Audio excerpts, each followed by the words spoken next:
गर्भलिंग निदान प्रकरणी श्री हॉस्पिटलमधील 2 एजंट अटकेत, करवीर पोलिसांची कारवाई।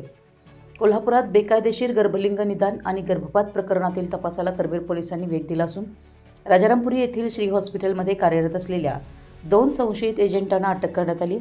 संध्या नंदकुमार लोंढे वय 42 आणि संदीप सुरगोंडा पाटील वय 40 अशी अटक करण्यात आलेल्या आरोपींची नावे आहेत। या प्रकरणी करवीर पोलीस ठाण्यात गुन्हा, भारतीय न्याय संहितेसह महाराष्ट्र वैद्यकीय व्यावसायिक अधिनियम, महाराष्ट्र शुश्रूषा गृह नोंदणी अधिनियम, गर्भधारणापूर्व व प्रसूतीपूर्व निदान तंत्र अधिनियम तसेच वैद्यकीय गर्भपात कायद्यातील विविध कलमानुसार गुन्हा दाखल करण्यात आला आहे।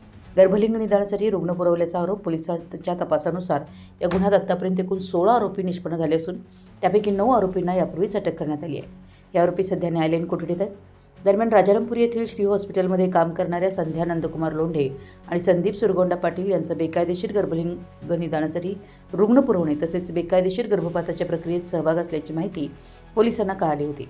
तपासादरम्यान त्यांचा या गुन्ह्यातील सहभाग निष्पन्न झाल्याचं पोलिसांनी सांगितलं। यानंतर करवीर पोलिसांनी दोघांना ताब्यात घेऊन चौकशी केली।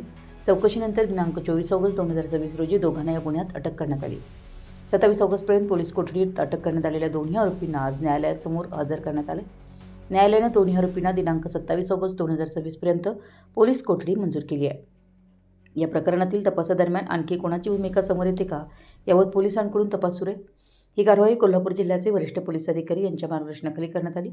करवीर पोलीस ठाण्याचे पोलीस निरीक्षक रवींद्र कळमकर, सहाय्यक फौजदार Rahul Desai, police head constable Ranjit Patil, police head constable Vijay Talaskar, Mahesh Bamble, police constable Avinash Kamble, Atmaram Shinde, Amol Chavan, Somraj Patil, Shridhar Jadhav, Prakash Kamble आणि प्रवीण बोरसाटे यांनी या कारवाईत सहभाग घेतला। बेकायदेशीर गर्भलिंग निदान आणि गर्भपाताच्या गंभीर प्रकरणातील आरोपींची संख्या वाढत असून करवीर पोलिसांच्या पुढील तपासाकडे आता लक्ष लागून राहिले आहे।